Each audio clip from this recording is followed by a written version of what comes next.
তুই যে বাদ দিয়ে চলছে আমরা কালি আবার দেখা হইব কেন? সানি লিওনের জাতীয় সঙ্গীত, মিয়া খলিফা, মুনমুনের টাঙ্কি নাচ, রে হাল্লা শুধু সুদি আলাঞ্জের ভিডিও, সুদি আলাঞ্জের ভিডিও, সুদি আলাঞ্জের ভিডিও।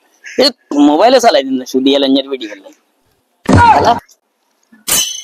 ওই হচ্ছে শামসা আর আরেক আছে সুদি আলাঞ্জা, বুঝছিস?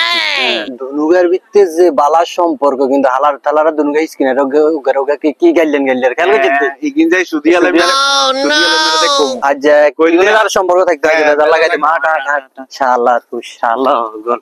ইয়ো কাকা, আমরা তো লোক বালানো কাকা, আমরা তো লুচ্ছে। কে কইছে তো করে? আপনার বন্ধু সুদি আলমে কইছে। কি কস? আরে কইছে মানে আপনি বলে সানি লিওনের জাতীয় সঙ্গীত চান, অতার ভিডিও চান, হেতার ভিডিও চান, আমরা মিছাটা কইনা হলাইন নিমি। কি কস? সুদি আলমের বলা? আচ্ছা আমরা যাই বলে আনি। হ্যাঁ হ্যালো, হ্যাঁ বলো। ইয়ো কাকা, হ্যাঁ আরে আপনার বন্ধু শামসে আছে না, হ্যাঁ ইগে ওই গাছতলায় বইবে, বুঝছেন নি কাকা? হ্যাঁ মোবাইল ওকে টিভির হ্যাঁ আর আপনার নামে যা তা আপনি সুদি আলম আরো যা কইছি কিন্তু ভাষায় প্রকাশ করার মতো না কাকা। কি কইছে কি? আসলে কি আশা কইছেন? আমরা মিছাটা কইনা হলাইন নি কাকা। আচ্ছা আচ্ছা রে তুই গুলো নামে আর এগুলো কাছে নামে বদনাম হচ্ছে দিলে তো আরে ইগুন নামে বদনাম। তোর লোক তোর লোকাই যে লোক বন্ধু তো শেষ আর তোর তুই আর আমার চার কোন তোর লগা আর কিছু নাই। বসে বলছ তুই আর লাগাইছ কথা কইছিস। আচ্ছা তুই আর কথা কইছ